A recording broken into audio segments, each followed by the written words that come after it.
Outline. In the autumn of 1909, a New York City building inspector named Edmund Caspar Voss filed 6 condemnation reports on properties in the Washington Place corridor, including the Ash Building at 23 to 29 Washington Place. Within 48 hours, all 6 reports were reversed by a superior officer. 18 months later, 146 garment workers died in the Triangle Shirtwaist fire. The object at the center of the story is a single carbon copy form, Form 7B, the standard fire egress assessment sheet, one of which Voss kept in a private ledger at his home in Brooklyn. That ledger was discovered in 1961 by his granddaughter while clearing out a closet. It sat in a cardboard box for another 14 years before a labor archivist noticed it. The story asks one question. If a man filed the right report at the right building at the right time and it was buried, who bears the name for 146 deaths? The form that came back wrong. The building at 23 to 29 Washington Place had 9 floors of trouble in it, and Edmund Caspar Voss could see the first 4 from the sidewalk. He stood at the corner of Washington Place and Green Street on the morning of October 3rd, 1909, with a leather satchel over his left shoulder, a pencil behind his ear, and a Form 7B clipped to a wooden board under his arm. The form was standard issue from the New York City Department of Buildings, cream-colored, 7 inches wide, 11 inches tall, with 32 printed line items running down its left margin, and a narrow column of blank space beside each one for inspectors to fill in their findings. In the 18 months since Voss had been assigned to Manhattan Borough District 4, he had filled out 214 of these forms. He was, by every account available in the surviving administrative records, a methodical man. The Ash Building was not new. It had been constructed in 1901 by Joseph Ashe, a real estate developer who had famously argued with the city's building commissioner over whether the structure required a fireproof stairwell enclosure. The commissioner had agreed, in the end, with Ashe. The building met the legal standard of 1901, when that standard had been written to accommodate a different kind of manufacturing floor, a different density of workers, and a very different understanding of what happens to cotton and linen scraps when they catch fire 8 stories above Green Street. By 1909, the building housed the Triangle Waist Company on its 8th, 9th, and 10th floors. The Triangle Waist Company employed approximately 500 workers, most of them young immigrant women from Italy and the Russian Pale of Settlement, most of them earning between $7 and $12 a week for 60 hours of labor, most of them working in conditions that 3 separate labor organizers had already described in writing to city officials, with no recorded response. Voss was not there because of a labor organizer's complaint. He was there because of a fire. On the 28th of September 1909, 5 days before Voss arrived at the corner of Washington Place and Green, a small fire had broken out on the 6th floor of a building 3 blocks north at 148 Worcester Street. The fire had been extinguished within 22 minutes. No one had died.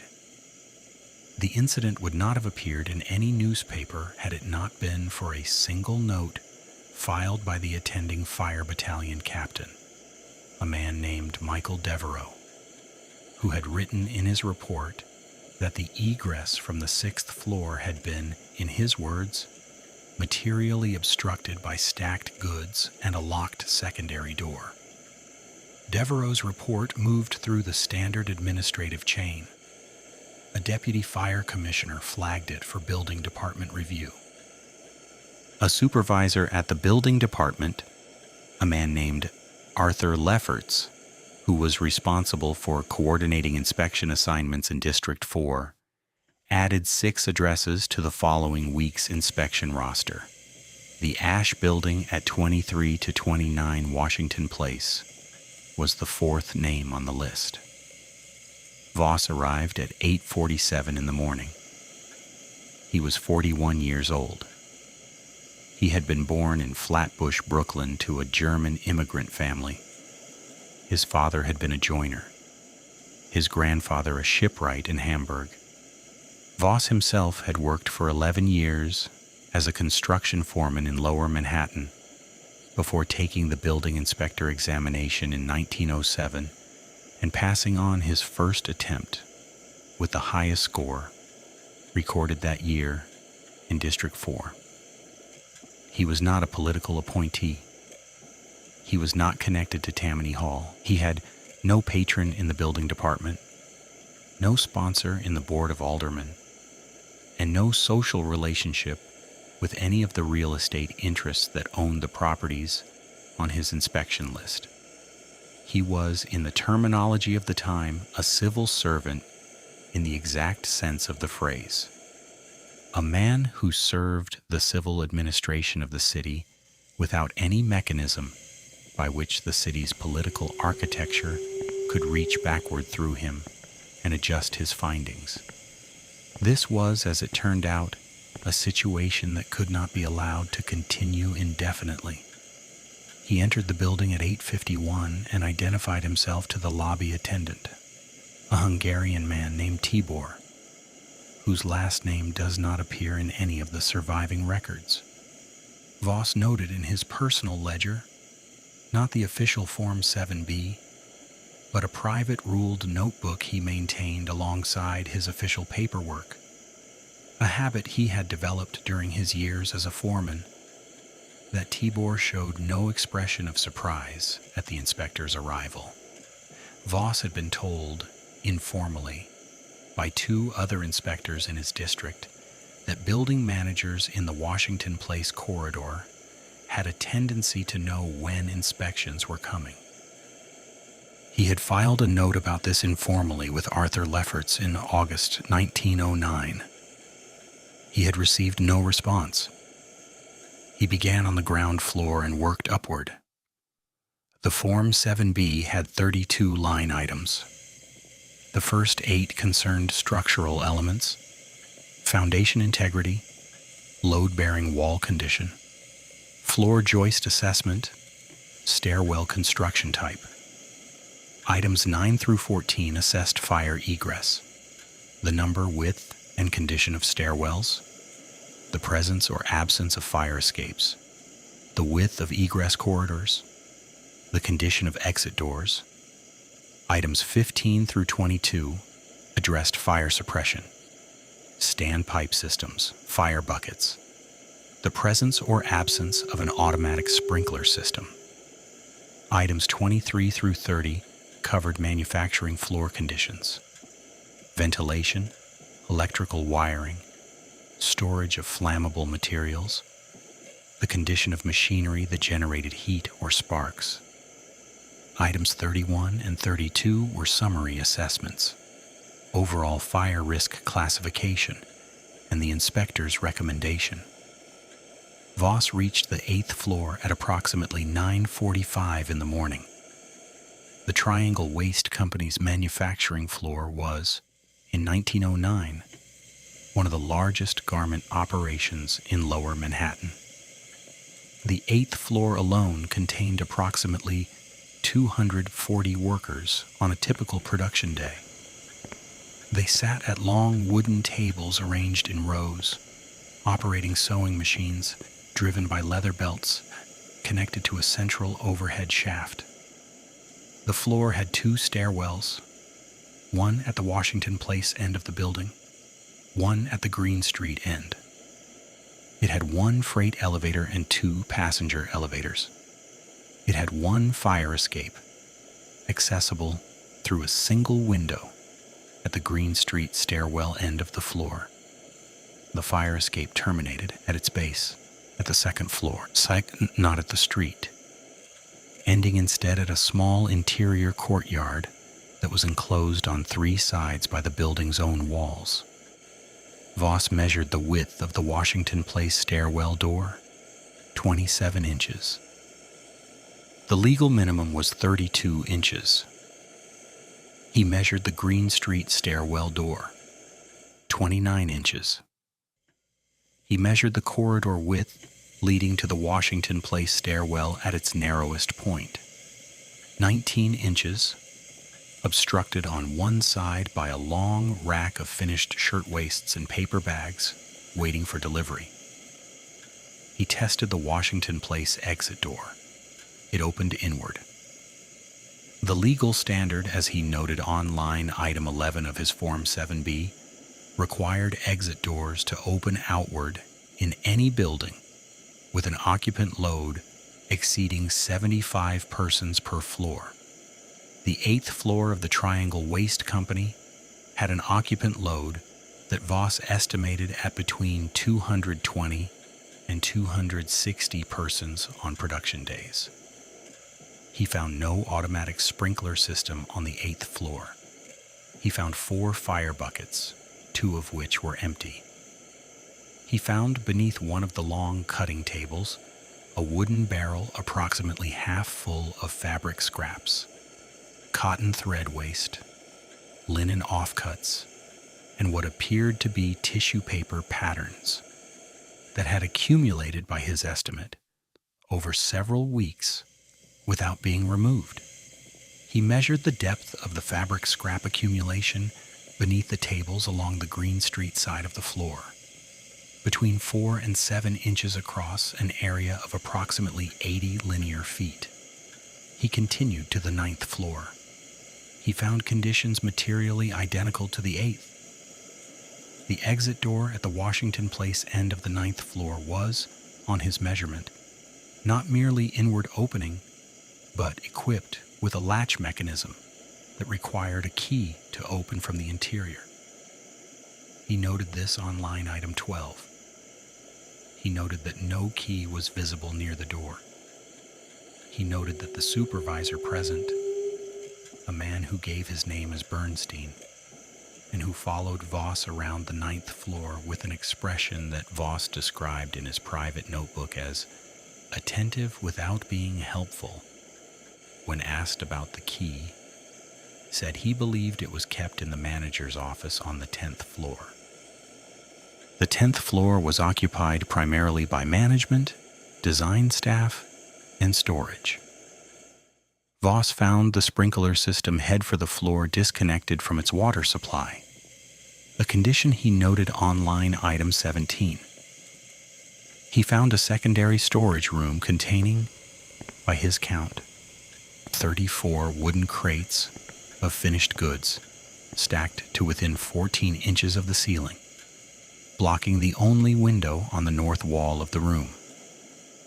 He found that the fire escape access window on the 10th floor had been painted shut.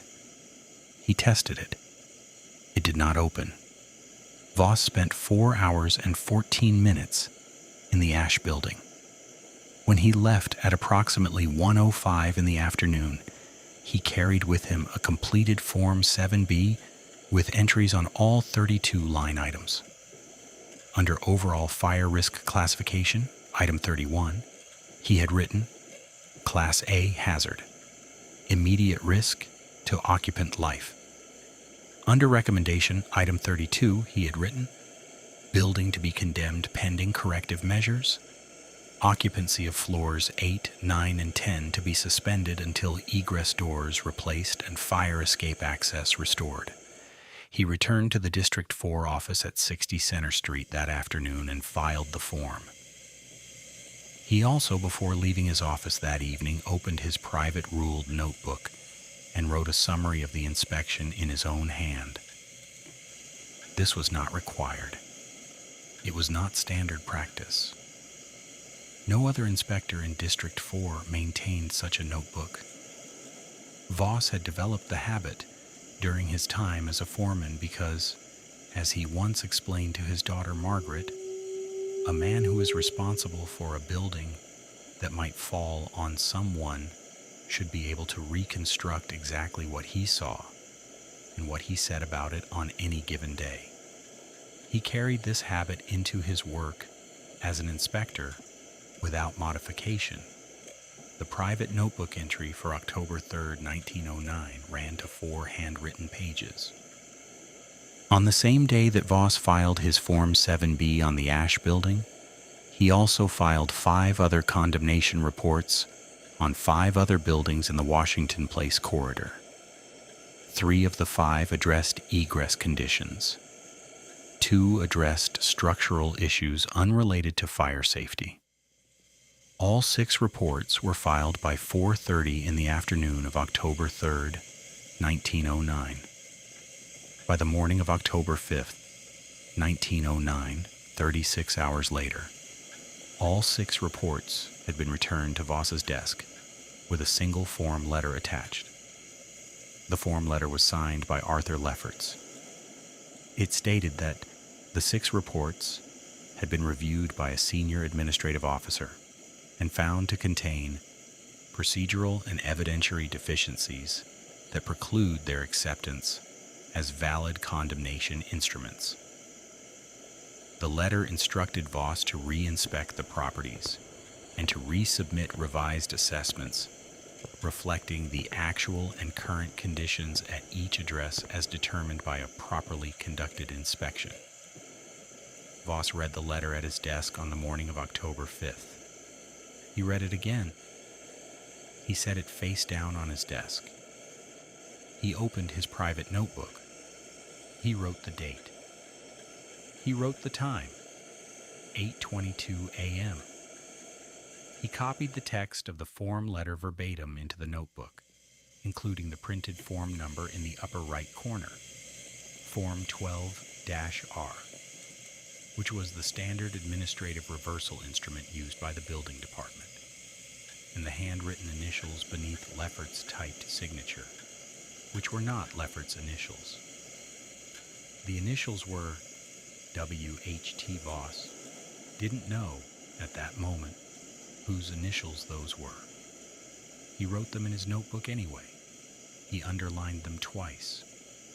He then picked up the 6 rejected Form 7Bs, placed them in his satchel, and went back to work. The 6 buildings were still standing. The workers were still inside them. And in a filing cabinet at 60 Center Street, there was now a Form 12R that said Edmund Caspar Voss had made a procedural error, a form that would ensure that if anything happened in those buildings, the record would show that no valid warning had ever been filed. The record would be wrong. Voss knew it was wrong. He had the proof in a ruled notebook in a leather satchel over his shoulder. But a notebook kept by a single civil servant in Brooklyn was not the same thing as an official city record.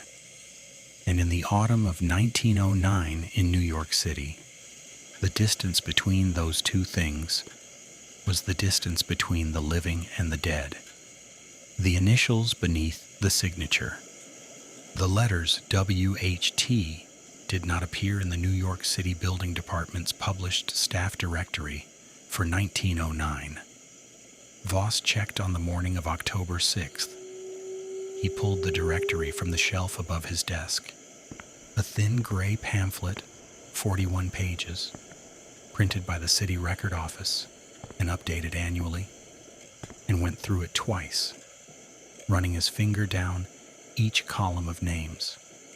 The directory listed 847 employees across all 5 borough offices of the Department of Buildings. 41 of those employees had last names beginning with T. 14 had first names beginning with W. Of those 14, 3 had middle initials. None of the 3 had the initials W.H.T. in the correct sequence. He checked the fire department directory.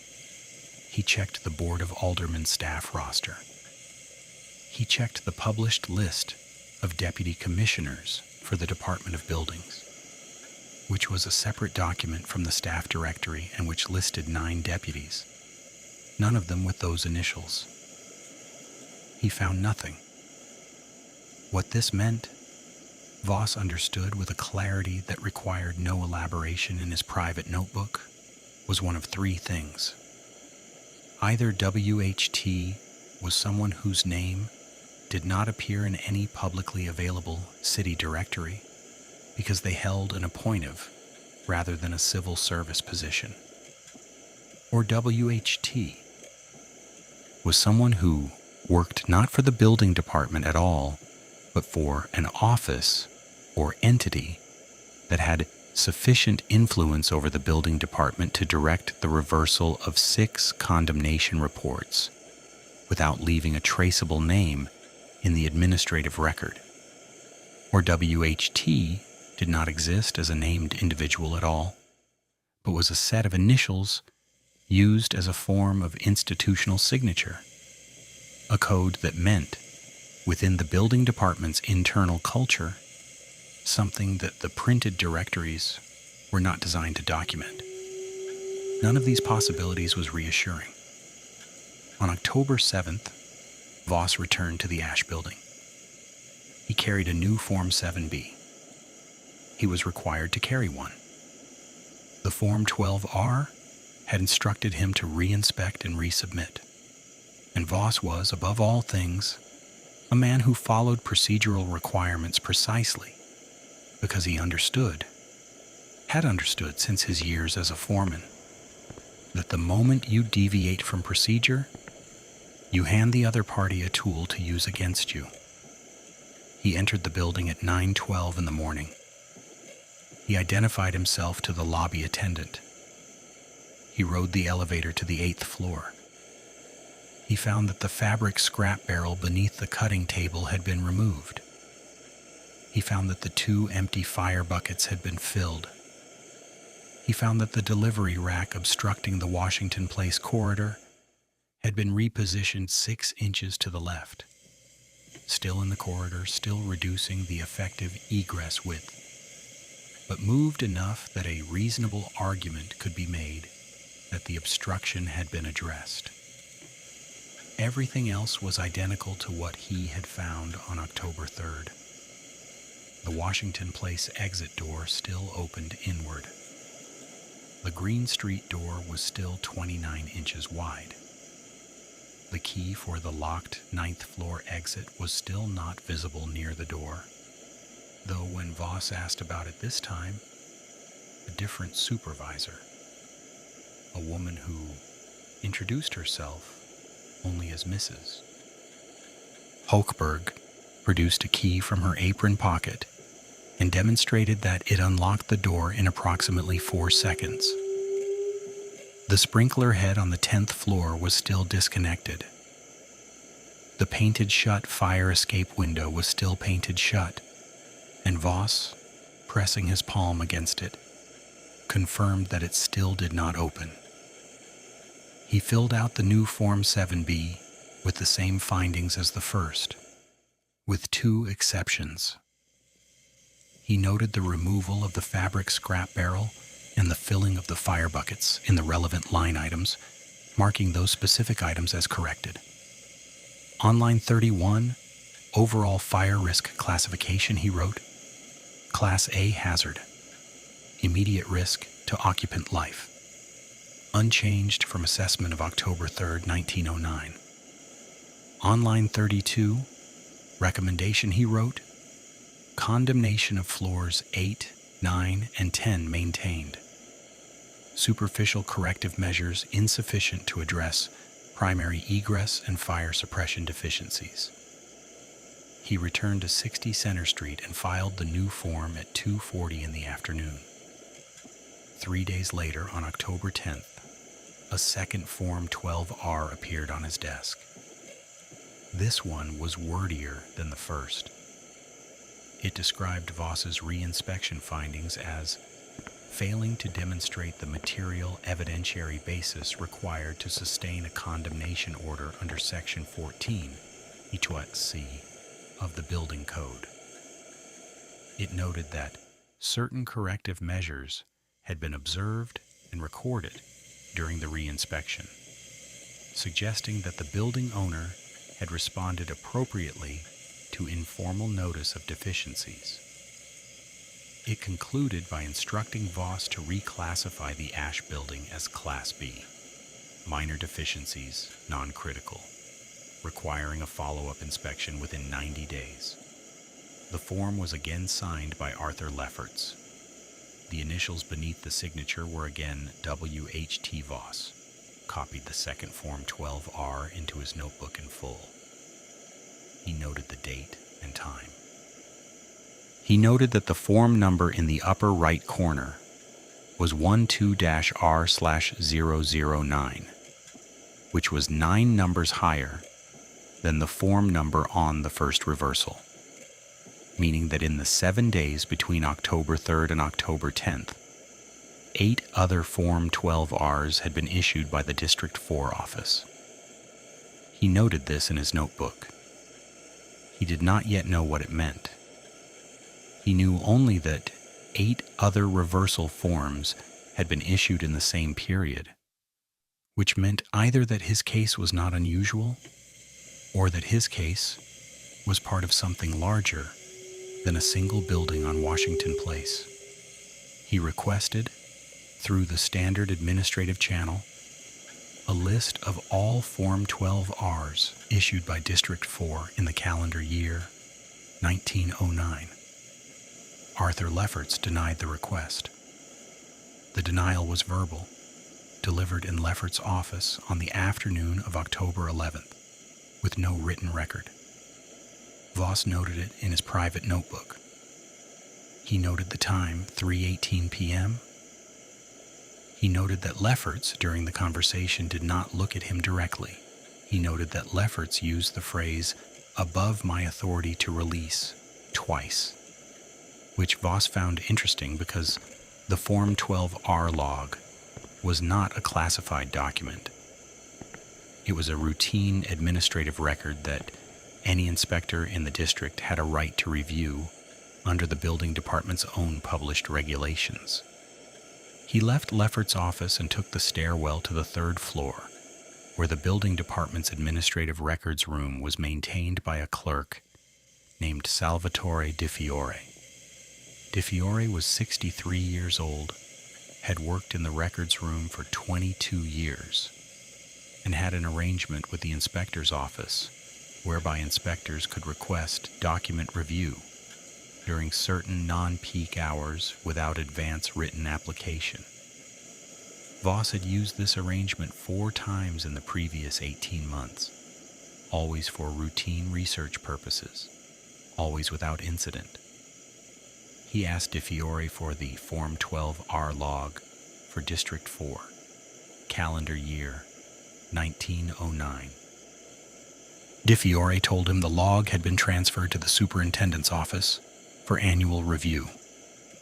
This was, Voss noted in his notebook, 1 month earlier than the annual review was typically conducted. He went back to his desk. He sat for a long time.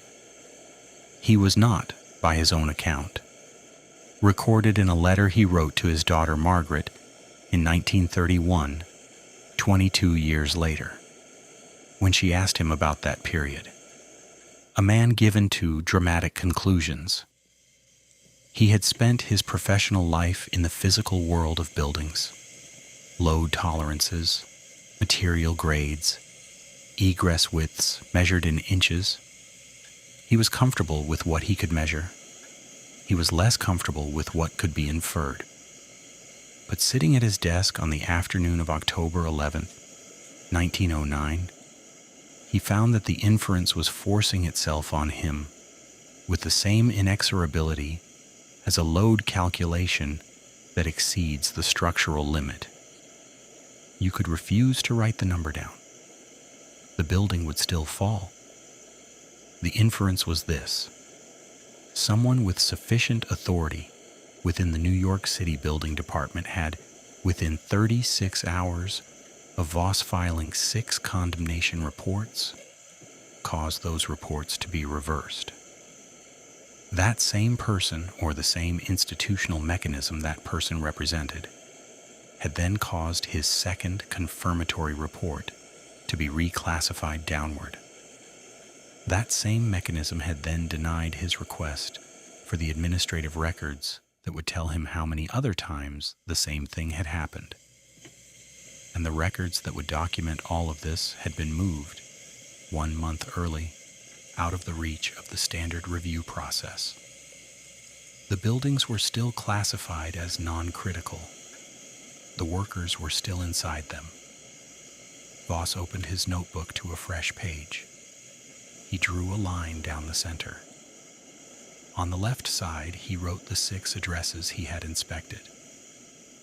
On the right side, he wrote, as best he could reconstruct from memory and from the publicly available city land records, the names of the owners of those 6 buildings. He knew 2 of the names from prior inspections. He looked up the other 4 in the land registry, which was a public document available at the city clerk's office, in which Voss had consulted before without needing anyone's permission. The building at 23 to 29 Washington Place, the Ash Building, was owned, on paper, by a real estate holding company incorporated in New Jersey in 1903. The company's registered agent was a law firm at 32 Broadway. Voss wrote down the law firm's name. Of the other 5 buildings, 3 were owned by a single individual, a property developer, whose name appeared in the society columns of the New York Tribune with moderate regularity, most recently in connection with a benefit dinner for the Citizens Union. The other 2 were owned by holding companies with different names, but Voss found when he looked at the land registry entries carefully the same registered agent address, a different office, but in the same building at 32 Broadway. Voss underlined the address. He did not yet know what it connected to. He knew only that 6 buildings in a 4-block corridor, owned through at least 3 nominally separate entities, all had legal representation at the same address, and that all 6 of his condemnation reports had been reversed within 36 hours through a mechanism that used initials instead of a name. He was a building inspector. He had no subpoena power. He had no access to corporate filings beyond what was publicly recorded. He had a ruled notebook and a Form 7B. He went home to Brooklyn that evening on the elevated train. He sat across from a woman who was reading a Yiddish newspaper. He could not read Yiddish. He watched the buildings of Lower Manhattan slide past the window. He counted, without intending to, the number of fire escapes visible from the L platform at Chambers Street. He counted 7 buildings with no visible fire escape on their upper floors. He noted this in his notebook because he noted everything, and because he understood by then that noting things was the only instrument he had. What happened next required Voss to step outside the boundaries of his official role, which was something he had never done in 18 months of service, and which he understood with complete clarity would constitute a risk to his employment if it came to the attention of Arthur Lefferts or anyone associated with WHT. He went to see a woman named Rose Schneiderman. Schneiderman was 27 years old in October 1909.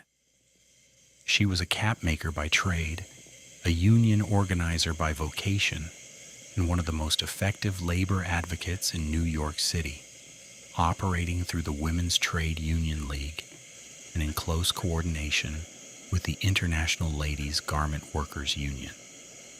Voss did not know Schneiderman personally. He knew of her through a colleague, another inspector, a man named Patrick Callahan, who worked District 2 and who had encountered Schneiderman during an inspection dispute in 1908 and maintained a respectful professional acquaintance with her thereafter. Callahan gave Voss her address without asking why he needed it.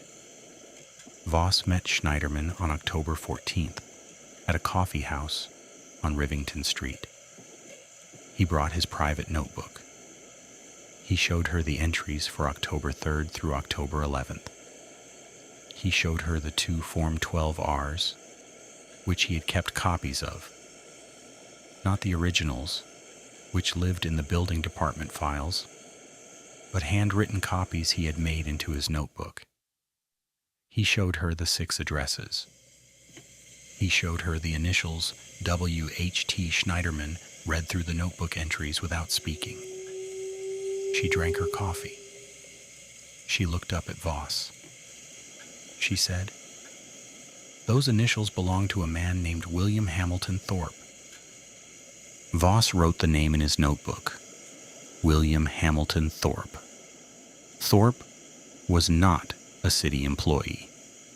He had never appeared in any city directory because he had never held any city position.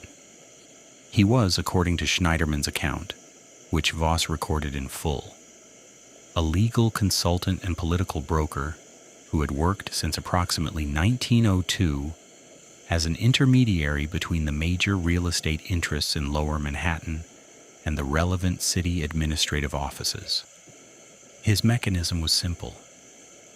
He maintained relationships with key supervisory personnel in several city departments, relationships cultivated over years through a combination of social connection, Tammany Hall affiliation, and what Schneiderman described with the flat precision of someone who had watched the system operate for a decade as payment in the ordinary forms.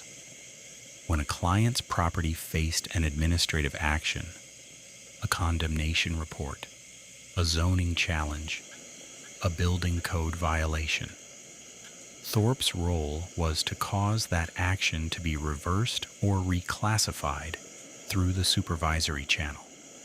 The initials on the reversal forms were a courtesy signature, she explained, a way of letting the building owner's representative know that the action had been taken without naming Thorpe in any document that could be subpoenaed.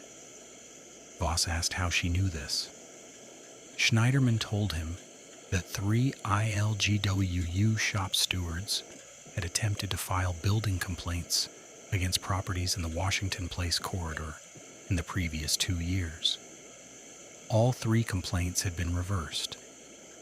2 of the reversals had carried the initials WHT. One of them had carried a different set of initials. She had been trying to identify the mechanism for 14 months. Voss had just given her the connection she had been missing. He asked what she intended to do with it. She told him she was going to bring it to the Forward. The Jewish Daily Forward, the Yiddish language labor newspaper with the largest circulation of any foreign language paper in New York City. She had a contact there. She thought the story could run within 2 weeks. Voss asked her to wait. He had a reason for asking. It was not a comfortable reason, but it was a real one.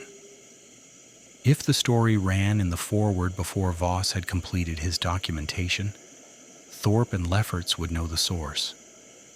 Voss would be dismissed. The notebook would be characterized as the grievance record of a terminated employee. The buildings would remain occupied. Nothing would change except that Voss would lose his position, and Thorpe would know to be more careful about which initials he used. He needed more. He needed the Form 12-R log, the record of every reversal order issued in District 4, and he needed it before the story ran. Schneiderman agreed to wait 2 weeks. Voss had 14 days to get a document that Arthur Lefferts had already refused to give him, from a records room that had transferred the relevant file 1 month early. using only his own authority as a building inspector, his private notebook, and whatever assistance he could find through channels that could not be traced back to a meeting at a coffee house on Rivington Street. He had one idea. It was not a good idea. It was, in fact, the kind of idea that a careful, methodical man who had spent his career measuring doorways in inches and keeping meticulous records would normally dismiss on the grounds that it was imprecise, unverifiable, and structurally dependent on the cooperation of a person whose motivations he could not fully assess. The person was Salvatore Di Fiore. Di Fiore had worked in the records room for 22 years. He was 3 years from retirement. He had given Voss document access 4 times without incident. He was, by Voss's observation, a man who cared about procedure, who maintained the records room with a particular kind of institutional pride that Voss recognized from his own relationship to his work. And there was one other thing about Di Fiore that Voss had noted in passing, and now, sitting on the Rivington Street elevated platform on the evening of October 14th, found himself returning to with deliberate focus. Di Fiore had a nephew. The nephew's name was Antonio. Antonio Di Fiore worked as a cutter on the 9th floor of the Triangle Waist Company at 23 to 29 Washington Place. Voss knew this because Di Fiore had mentioned it once, in passing, during one of Voss's routine record visits. A small family detail offered in the way that men of a certain generation offer such things to fill the silence of an institutional room. Voss had written it in his notebook at the time without knowing why. He wrote almost everything in the notebook. Most of it was never useful. This particular entry, made 8 months earlier on a Tuesday afternoon with no particular significance, had just become the most important line in the book. Voss went back to the records room the following morning. He did not ask for the Form 12R log. He sat down across from Di Fiore at the intake desk. He placed his notebook on the table between them, open to the entry for October 3rd, the entry that described in precise handwritten detail the conditions he had found on the 8th, 9th, and 10th floors of the Ash Building. He turned the notebook so that Di Fiore could read it. He did not say anything. Di Fiore read for 4 minutes and 30 seconds. When he looked up, Voss noted in his notebook, his expression had changed completely. What the carbon copy remembered Salvatore. Di Fiore did not speak for a long time after he finished reading. The records room at 60 Center Street was a narrow, low-ceilinged space on the 3rd floor, lit by 4 gas fixtures that had not yet been converted to electric, which gave the room an amber, slightly underwater quality that made the stacked filing cabinets along the walls look older than they were. Di Fiore sat behind an oak intake desk that was scarred along its left edge from 22 years of file boxes being set down and picked up. The room smelled of paper and iron and the particular dry cold that institutional buildings accumulate in October, when the heating has not yet been turned on for the season. It was 9:06 in the morning of October 15th, 1909. Di Fiore closed the notebook carefully, as though it were a document he was responsible for preserving, and slid it back across the desk to Voss. He said, "My nephew has been working that floor for 2 years." Voss said, "I know." Di Fiore looked at the intake desk for a moment. He looked at the filing cabinets along the far wall. He looked at his hands. He was 63 years old. He had spent 22 years in this room, processing the administrative record of a city that was, in many respects, a machine for turning human attention into paperwork. And he understood the paperwork better than almost anyone in the building. He understood, specifically, what a Form 12R was and what it was not. It was an administrative instrument.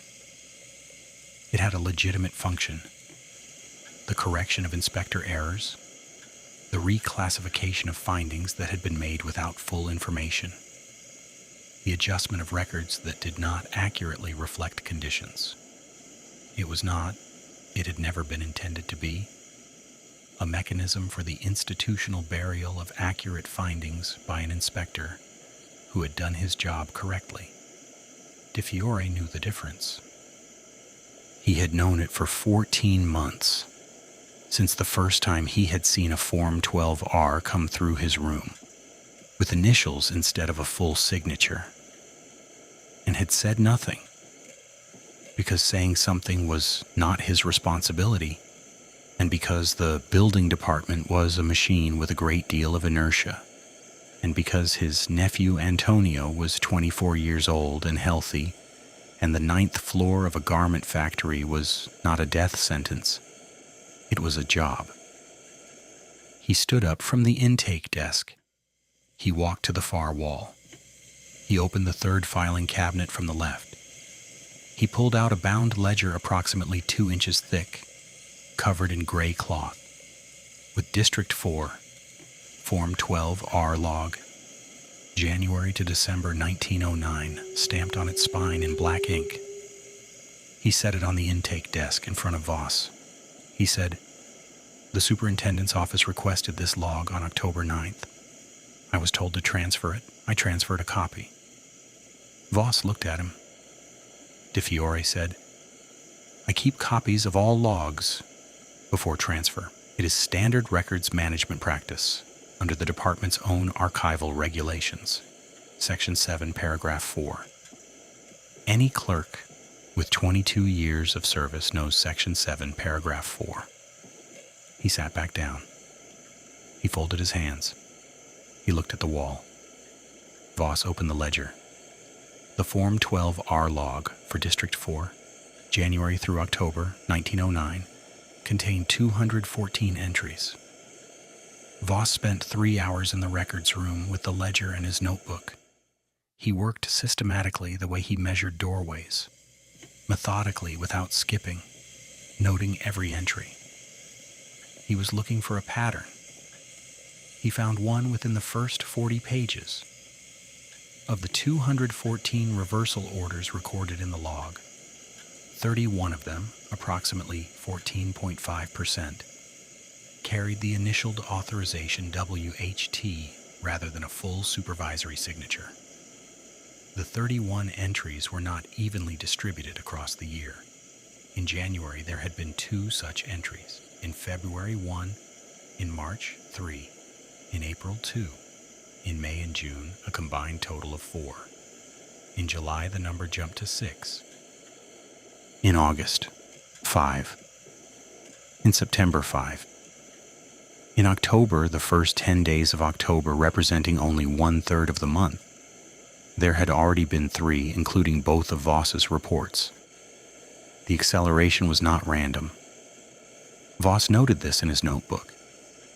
Something had changed in July 1909 that caused the frequency of WHT reversals to nearly double from the first half of the year. He looked at what had happened in July 1909. He knew the answer without having to look it up, because it had been in every newspaper in New York City.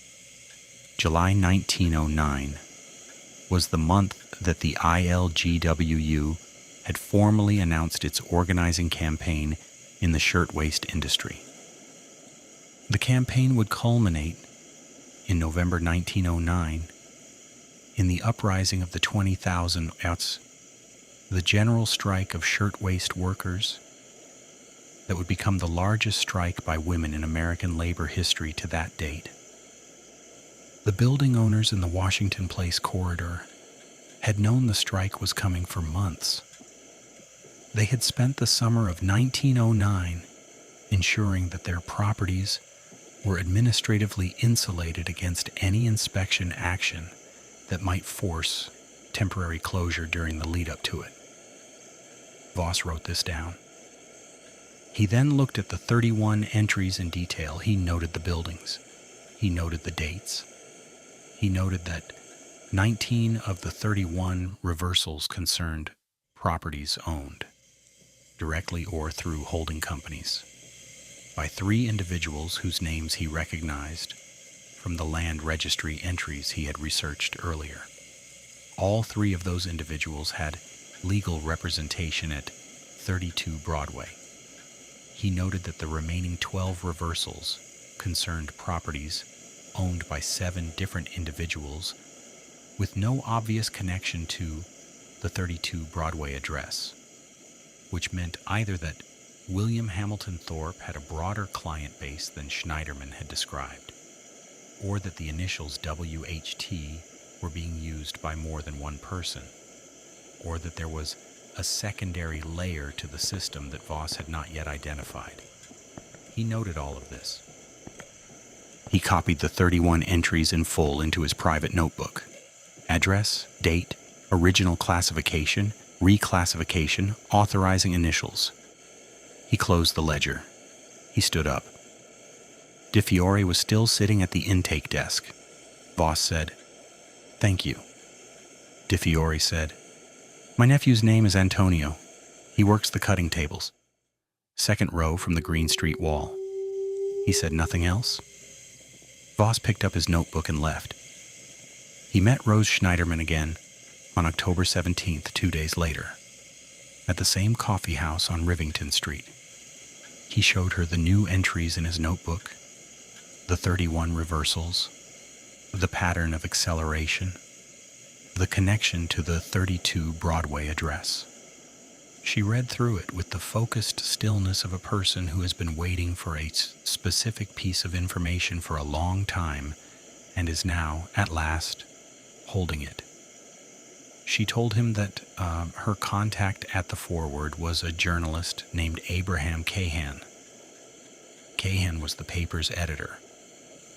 He was also, she said, a man who understood exactly how to use documentary evidence in a way that would be difficult to dismiss, discredit, or bury through the mechanisms that had buried Voss's Form 7Bs. Voss asked what that meant in practical terms. Schneiderman explained. Cahan would not simply print the story of a building inspector whose reports had been reversed. That story, in isolation, could be characterized as a personnel dispute. One city employee's grievance against his supervisor. What Cahan would do instead was construct a documented record. The original inspection findings, the reversal pattern, the acceleration timeline, the connection to the 32 Broadway address, and, crucially, a list of the 500 workers employed in the affected buildings, with their names, their addresses, and the floor and building at which they worked. The story would be published not as an accusation, but as a public record. It would ask a single question in print. If a building inspector condemned this building on October 3rd, and the condemnation was reversed by October 5th by a man named William Hamilton Thorpe, and that building remains occupied today by 500 workers, what happens if there is a fire? Voss said he understood. He had one condition. He asked that his name not appear in the article. Not out of cowardice. He said this to Schneiderman directly, and she wrote it down in her own notes, which survived and are now held at the Tamiment Library at New York University. He asked that his name not appear because he was still employed by the building department, and as long as he was employed by the building department, he could continue to inspect buildings and file reports and keep records. If his name appeared, he would be dismissed and the records would stop. The notebook would become the only documentation. He needed the official channel to remain open. Schneiderman agreed.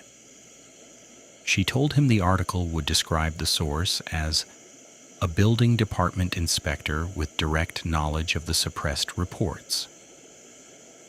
The article ran in the Jewish Daily Forward on November 3rd, 1909. It ran on page 6. This is the part of the story that resists the tidy architecture of retrospect, the part that refuses to resolve into the clean narrative of a warning heeded. The article ran on page 6 of the forward, which had a circulation of approximately 70,000 on weekdays and 100,000 on Sundays. It was read primarily by the immigrant Jewish community of the Lower East Side, the same community whose daughters and sisters were working the floors that the article described. Within that community, the article circulated with speed and anger. It was translated informally into Yiddish and Italian and Russian and read aloud in the coffee houses and tenement kitchens within 3 blocks of Washington Place. It was not read, in any recorded instance, by anyone at the New York City Department of Buildings. It was not read, in any recorded instance, by any member of the Board of Aldermen. It was not read, in any recorded instance, by any journalist at the New York Times, the New York Tribune, or the New York World, the 3 papers whose coverage would have been required to force an administrative response.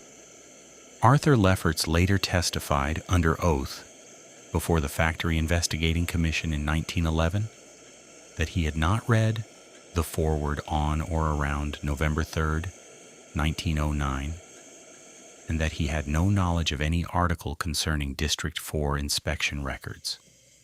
William Hamilton Thorpe was never called to testify before the Factory Investigating Commission. His name does not appear in the Commission's published report. The initials WHT do not appear in the Commission's published report. The Ash Building remained occupied. The Triangle Waste Company continued operations on the 8th, 9th, and 10th floors throughout the winter of 1909 and into the spring of 1910. Voss continued to file inspection reports. In the 14 months between October 1909 and March 1911, he filed 312 Form 7Bs. Of those, 18 were reversed by Form 12R. 7 of the 18 reversals carried the initials WHT. He recorded all of them in his private notebook, which by March 1911 had expanded to 3 separate volumes. On the afternoon of March 25, 1911, Edmund Caspar Voss was conducting an inspection of a warehouse on Duane Street, approximately 11 blocks north of Washington Place, when the fire broke out. He did not know about it immediately. He was on the 3rd floor of the Duane Street warehouse, measuring the width of an egress corridor, when he heard the fire bells. Fire bells were not unusual in Lower Manhattan. He noted the time in his notebook, 4:48 p.m., and continued his measurement. He completed the inspection at 5:12 p.m. and descended to the street. He could see the smoke from Duane Street. It was coming from the south. It was the particular color that Voss, in his years of building work, had learned to associate with textile combustion. A dense, brownish-black column, heavier than wood smoke, rising in a way that told him the fire had significant fuel and that the fuel was fabric. He began walking south. He was 6 blocks away when the first body fell from the 8th floor. Voss witnessed what happened at the Ash Building that afternoon from a position on the sidewalk across Green Street. He witnessed it for 37 minutes, from 5:19 p.m. until 5:56 p.m., when the fire was brought under control. He did not record what he saw in his notebook. He was, by the account of a man standing next to him, a printer named Samuel Bernstein, who gave a statement to the Red Cross the following day, and whose account was preserved in the Red Cross files standing very still and not speaking, and holding his notebook against his chest with both hands, not writing, just standing. 146 workers died on March 25, 1911. The majority were young women. The youngest was 14 years old. Her name was Kate Leone. The oldest was 43. Many of them died because the exit door at the Washington Place end of the 9th floor was locked. Many of them died because the fire escape on the Green Street side of the building pulled away from the wall under the weight of the people on it and collapsed. Many of them died because the building had no sprinkler system. Many of them died because the egress corridors were too narrow and the doors opened inward, and there was, in the final minutes of their lives, simply nowhere for 500 people to go. Voss had measured the Washington Place door. He had written the measurement 27 inches on line 9 of his Form 7B on October 3rd, 1909. He had recommended condemnation. The recommendation had been reversed within 36 hours by a man whose initials were WHT. He walked home to Brooklyn that evening. He sat at his kitchen table. He opened his notebook. He wrote the date. He wrote the time. He could not write anything else. He sat at the kitchen table until his wife came in from the other room and sat down beside him and put her hand on the notebook and left it there. The Factory Investigating Commission was formed by the New York State Legislature in June 1911, 3 months after the fire. It was chaired by State Senator Robert F. Wagner and State Assemblyman Alfred E. Smith, and its work over the following 4 years produced 36 new labor laws and fundamentally reformed the fire safety and building code standards of New York State. It was, by any measure, the most consequential legislative response to a single industrial disaster in American history to that date. It did not find Edmund Caspar Voss.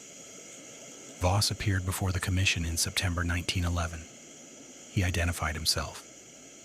He submitted his notebook, all 3 volumes, as documentary evidence. He testified for 4 hours. He described the October 1909 inspections in precise detail. He described the Form 12R reversals. He named Arthur Lefferts. He named William Hamilton Thorpe. He read aloud from his notebook the 31 entries documenting the WHT reversal pattern, the acceleration timeline, the connection to the 32 Broadway address. The commission acknowledged receipt of his testimony. His notebooks were entered into the evidence record as Exhibit 114A through 114C. The Commission's published report, released in 1912, described the failure of the building inspection system in general terms. It recommended reforms to the condemnation process, the administrative review chain, and the documentation standards for reversal orders. It did not name any individual inspector whose reports had been suppressed. It did not name William Hamilton Thorpe. It did not describe the WHT reversal pattern. It did not describe the acceleration of suppressed reports. In the summer of 1909, in connection with the labor organizing campaign, Exhibit 114A through 114C was placed in the Commission's archive. The archive was transferred in 1923 to the custody of the New York State Library in Albany. The 3 notebooks occupied a single box in the general collection. The box was labeled Factory Investigating Commission, Miscellaneous Testimony, 1911. The label did not include Voss's name. He was discharged from the building department in April 1912, 7 months after his testimony, on the grounds of administrative redundancy following departmental reorganization. He was 44 years old. He never worked for the city again. He spent the remaining 23 years of his life working as a private building surveyor in Brooklyn, inspecting homes and commercial properties for private clients, keeping his private notebooks until the end. When he died in 1935, his daughter Margaret found 11 additional notebooks in a trunk in his study, covering the years 1912 through 1934. They were meticulous, precise, and entirely private. They documented 1,847 inspections of private properties. Not one of them was ever reversed. The notebooks in Albany were not discovered until 1961. The woman who found them was not a historian. She was a graduate student in labor history at Cornell University named Eleanor Marsh, who had been tasked by her supervisor with conducting a general survey of the Factory Investigating Commission's unprocessed materials, boxes that had been in the Albany collection for nearly 40 years, without being systematically reviewed. Marsh was 24 years old. She had been given the assignment because it was considered low yield, a cataloging task rather than a research task, something to occupy a first-year student while the senior researchers worked on more promising material. She opened the box labeled Miscellaneous Testimony, 1911 on a Tuesday afternoon in October 1961. 52 years, almost to the week, after Voss had stood outside the Ash building with a Form 7B and a pencil. She found 3 notebooks bound together with a piece of brown string. She untied the string. She opened the first notebook. She read the entry for October 3rd, 1909. She read for 3 hours without stopping. When she finished, she sat for a moment with the notebooks in her lap. Then she walked to the telephone at the far end of the reading room and called her supervisor at Cornell and said, in a voice that the supervisor later described as unusually quiet, that she believed she had found something that needed to be looked at very carefully. Her supervisor asked what it was. She said, "It's a building inspector's notebook. He condemned the Triangle building 5 months before the fire. He was overruled by someone named William Hamilton Thorpe.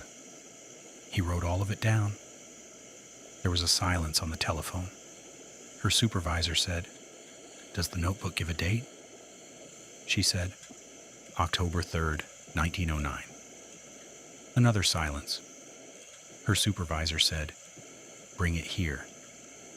Eleanor Marsh's 1963 article in Labor History, Suppressed Evidence and the Triangle Fire, the Voss Notebooks, was the first published account of Voss's inspections and the WHT reversal pattern.